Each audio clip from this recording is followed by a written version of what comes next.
Do we tell them? We can't. No, you can't. Amazon. Wait. If you're going to tell us something like sacred, everyone put your phones down right now. Make some noise and show some love for Mr. Alex Brightman, Mr. Blake Roman, the incomparable Keith David,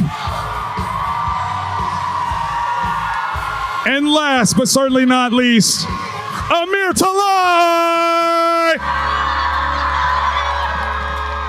Wow. Are you gonna try it? I think we can just end it here. I mean, this is. Wait for it. This is when the bit becomes troublesome. Does anybody have a pin? This does not look comfortable. I mean, oh my God. Okay. I think we're good. Don't you just love sitting back on this couch all comfortable? It's just getting to enjoy Do you want the to show. sit? Well, Do you want I'm to sit comfortable. here? Would this be better? Huh? Would this be? I know you can't really turn to see me. I think I'm okay. You want? Okay. Do it. Do it. Do you look uncomfortable? Yeah. No. You look like the mascot of a Southern chicken place. Like, this looks absolutely amazing. I need this to be a new character. What is this character's name that you got? Because you got to have the hat as an inclusion to the characterization here. Fattister? Fattister. There we go. There we go. Forget the radio. We're talking fast food chicken at Hazbin Hotel. This is absolutely amazing. Guys, thank y'all so very much for joining us after a long weekend. Has Dallas been treating you super well, superbly? Wonderful. Absolutely. I love it. Yeah, Dallas is the shit. You guys have been amazing. You guys have been so nice and really funny. Absolutely. People here, which is lovely. Not you, but everyone else has been really funny. Make some noise for yourselves, Dallas. Y'all did so well with taking care of these guys. Here. You love it.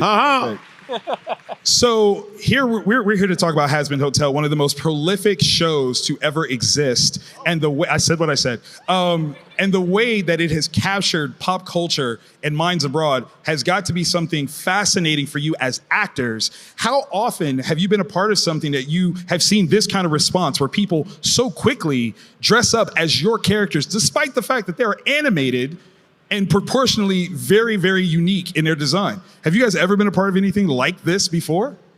He has. Yeah, pretty exclusively, just for my whole career, yeah. Be like Alex, y'all. Be like Alex. No, not at all. I mean, this is not even close. And I feel that I've had a lot of interesting things where people have dressed up as me and things, but not even close to something like this. This is everywhere you turn. No, this is singularly unique. Yes, completely agree. I love that. I absolutely love that. My favorite thing is when we're driving here and we look at the street and it's just like a flood of Charlies and Alistairs, and I mean it's like a cool version of The Last of Us. It's like a bunch of infected running around, except you all look like us. That is absolutely amazing. Now, obviously, your voices being so unique to your characterizations, but so distinct, and you can hear you and be familiar with you. How many people have actually seen you live and direct out in the regular world and realized who you were? Has that happened? Well, Amir, he's in the big fat suit. I wear this all the time. People know Amir. I wear this all the time, so people know. More than I expected. Way more than I expected. Like, I think I didn't realize, like, I knew the show, people said the show would be popular. Right. I didn't know we would be popular. You know, like, You are the show as well. Like, yeah. I totally get that. So that's been cool. It's been really small. My sister was telling me she lives in like Denver, and she went out shopping the other day and like apparently heard someone be like, yeah, and then Blake Roman's gonna be at this thing, and like I don't know if you've seen Hazbin, but like it's great. And Chelsea was like looking at clothes like, do I tell them he's my brother or nah? So it's just weird. That spider porn star is my brother. I'd be like, okay, creep, get out of my face. Right. Security. Okay, weirdo. Yeah. Security. Now, obviously, with the content, the colorful content of this show, have you guys been surprised by how many young fans you have? Oh, sometimes it's amazing because they come to my table. Oh, I let him watch that. And I said, you do? Okay. Whenever there's a particularly young fan in my line, I always say to the parents, "Now, do you watch it with them?" And like half the time they're like, "I do." I do, and we have conversations, and I'm like, oh, okay, all right, well, you wonderful. raise your kid, and then the other half the time they're like, I don't know, and I'm like, you should check it out, you should check it out, that's fun. It is my favorite thing to see like a kid and their parent enjoying the show together. I think that just like warms my heart. Like I love it. Wait, where'd your dad go? He went to the restroom at this perfect time. Can you call your dad while he's in the restroom and we'll talk to him? Yes. Because this young fan is 14 and their dad obviously watches the show with them, and it's a wonderful thing. So exactly what you're talking about, we have that experience. Do we have any parents in here who have not watched this show and are about to be rudely awakened to how glorious it is? Okay, wait. So hang on. It's Alex you. will let you wait, have no, it. wait. I have a. Yes, so it's you. So what is your name? Carla. What do you think the show's about? Oh yeah, This is a brilliant question. porn star. Okay. Yeah, okay. porn stars. Porn You're star, there, that's you're good there. enough for me. Go ahead, kid. That's good. It's essentially Did you say it's a porn star village? You're not far off. I mean, I was going to say, It's you right gotta next break it to down Cannibal like that. Town. Hazbin Hotel is the spinoff of Porn Star Village. Sounds like a reality show. You're wrong, by the way. When it came to your characters, though, obviously these are fun, again, unique voices and characterizations, but there's something about it that has to appeal to you as actors. What was something that really locked you in for how you built your character that you related to? I love that the situations get so intense, you have to sing about it. Yeah, well, I mean, it's not enough just to say the words. That's right. You've got to have a song. come on now. Come on. So, That's what I'm talking about. That's what I'm talking That's the about. same thing from, I was going to have the same answer, is that being a musical theater person my whole life, Right. that the big rule is if the emotions are so high, you can't speak anymore, you sing. And I love that this show follows those rules to the letter. And absolutely. I just think it's really, it gives a lot of honor to musicals and gives a lot of credence to musicals that I think a lot of shows get wrong. And so I think it's cool that Viv follows the rules of actual musical theater. I think it's great. That's absolutely amazing. That attracted me as an actor. it also Big time. lends itself greatly to one day being a Broadway show. I was on. going to bring that up. I was so about to ask that question. If that was ever the opportunity, would you guys jump at the chance to do this live on Broadway? Ba-ba-da-da-ba-ba-ba. Yeah. Yes, Oh, of yeah. course. Here's It'll be why. us, and then there'll be an off-Broadway An cast off-Broadway version? doing Porn Star Village, the off-Broadway. Off Broadway. Yes. Off Broadway. I think my favorite thing that I mean it was like a day before, but I couldn't wait to do Loser Baby. Yeah. Specifically because I knew it was you. I don't know if I told you this, but when the cast list came out on the like I think the fourth episode, and I saw that you were on it, I lost my mind. I was me and my buddy were like big Halo fans growing up, and I'm like, Keith David's in the show. He was like, what?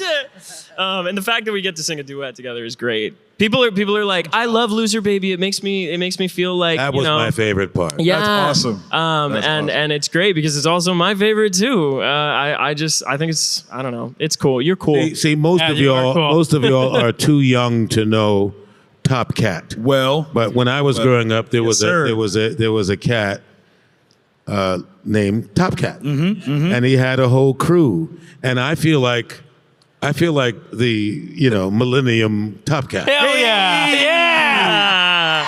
That's right. putting that on a T-shirt right away. Right away. Top Cat doesn't have shit on you, Keith. Absolutely. Absolutely. But a husk to you. That was jokes. It wasn't very good. I know, I tried. So obviously, despite the fact that this show has a lot of raunch to it, there's a lot of sincerity behind it, especially with the themes of redemption.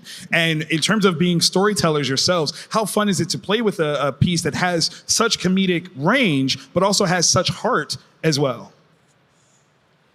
I'm here. Big guy. Well, for me, I can't really answer that question. No, you're the elephant in the room. We Well, gotta no, it address just No pun intended. In season one, I don't have a lot of emotional range, right? So Yeah, but the character does. does he? Wow. Y'all are friends. I see why y'all are sitting on opposite sides of the stage right here. There may be some in later seasons, Oh. but in season 1 and 2, Aster keeps it pretty close to the vest. I like that the I show. feel like I'm I'm not even going to talk. deflating you guys. Yeah? Am I deflating? It did look like you went down a little bit, just like a little bit. Have you been working out? Yeah, you look great. Working up or working out? Anyway, I'll give you an answer. Yes. I think what's cool about it is that the show uses the extreme raunchy comedy to stealthily Yes. put in some like real interesting messages that otherwise would feel heavy-handed. And so I Absolutely. think what's cool about it is it doesn't feel like every show has a message to it or a lesson, but you start figuring out like empathy and sympathy and love. And I think that's nice underneath all of the sort of Carla, we say every word under the sun in this show. Yeah, Yeah. they might even make Yeah, up a we couple. do. I know you're telling us not to, but she's going to find out anyway, sweetheart. I'm sorry. Amir, A lot you're of melting. it. A lot of it. Like, you seem to be. What is happening? Yeah, you're You're turning. melting. you're literally losing mass. Am I on the fan? He's no longer excited by Yeah, this no, panel. wow. Weird. Oh, here we go. Wait, Here we go. okay. This is weird.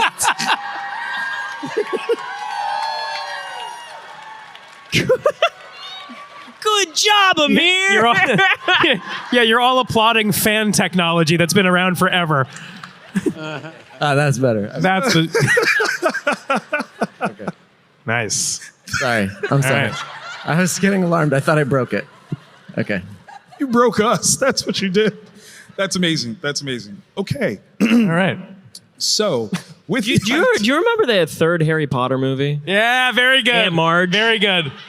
Yeah. Bit more. What did she say? I don't know. I haven't seen it. What? What? No. No. Okay. Sorry. We're off topic, guys. Yeah. He's an Amir's one of those overworked hell. cool He's busy. people that's He doesn't- not he seen doesn't Harry have time. Potter. He doesn't have time. This is for everybody. Were there any lines that you were improv or suggested by you guys that made it into the show? Obviously, you're giving a lot of love to the writing, but was there anything that you felt your characters could do, would do that got in there? Can you ask it again? What? Why? You didn't hear it? Yeah, I zoned out. Did you? Is they there have- any? well, I got you. I I did the thing way in the panels where I get asked a question and then I replay Yeah, my yeah. answer and was like, was that okay? Yeah. Was that good? It was great. You but were now awesome. but now I wasn't listening to That's you. all right. That's Did you improvise anything that made it in? One of my Yeah, favorite yeah. improvs is one of Alex's, which is when he said guitar solo. Now. Yeah. That's fucking awesome. Nice. That's a good one. That's a good one. The only one that I remember is I blame you for this, you crazy bitch. when Vaggie throws me into the fighting pool. That's awesome. That's a good one. That's a good one. Yep. Very exciting. All right. We'll share. I knew Viv, Richard, and I were cracking up the entire time we had to do the sort of the after school special scene with the crack dealer. And me playing the young boy. It's so good. It's Who, me? That whole thing was hard getting that out because we were having such a good time, and also they're right behind the glass, you know, and me going like, I'm going to have whatever sex before marriage, and it's them behind the glass going. And so you're just trying to be like, guys, I'm trying to do a thing here, you know? Trying to work here. Before marriage. Last one. This is from Brooke. You each bring such a distinct voice to your character. Was there a particular inspiration you pulled from? This is the first time I'm going to get to say this. Oh, snap. Yeah, Bring it. This is about Penchas. Only me, Richard Horvitz and I really know. Me, Richard, and Viv know who I base Sir Penchas on. I have a whole. There's an actor. You can look him up. His name is Peter McNichol. What? He's an incredible actor, And he has a very high voice. And when he does things, he sounds like this. and you can look him up. It's like if you really want to. He played Renfield. This is a terrible movie, but it's a great one called Dracula Dead and Loving It. Yes, yes. It's Leslie Nielsen, shout one of my out. favorite people of all time. Absolutely. And he plays Renfield, and it's very close. If you listen to it, you'll hear it. And so every time I'm in the studio and I sort of lose it a little, because you have to kind of keep revving it up because it's a different way than you speak. Richard and I both, if he knows I'm losing it, he will into my microphone go, Peter McNichol. And I'll go, Peter McNichol, yes. and then we'll get right back on track. So if you look up Peter McNichol, now you know exactly who Penchas is. I love it. I love it. That's awesome. Blake? For me, it was Joe Pesci. I had like a little Joe Pesci impression, whether or not it's accurate, but I would be like, What a fucking joke? You think I'm a haha, do I amuse you? and I just kind of like went more nasally, hella nasally for Angel Dust and kind of built it off of that. That's brilliant. Yeah. Absolutely brilliant. I love it. Mr. David. Well, like I said, if you watch Top Cat, the way he says, There it is. Officer Dibble, hey, Choo Choo, get over here. I love it. I love it. Amir? I mean, I think mostly Alistair's sort of a stock radio voice, and then you infuse that with the sort of menace or the sassiness sort of after the fact, but you start from that sort of basic place. I love it. I love it. Yeah, Bert Healy kind of thing. Yeah, exactly. That's genius. Before I let you guys go, is there anything that you'd like to tease about what possible futures exist on the horizon for a Hazbin Hotel that gets your fans super excited? You in for some shit. That's all I can tell you. Perfect. That's spot on. Enough said. Do we tell him? Do we tell him? We can't. No, you can't. Can't. Amazon. Wait. If you're gonna tell us something like sacred, everyone put your phones down right now. Just if you pinky record promise. this, you're getting pinky shot. promise that you won't tell anybody. Okay, here we go.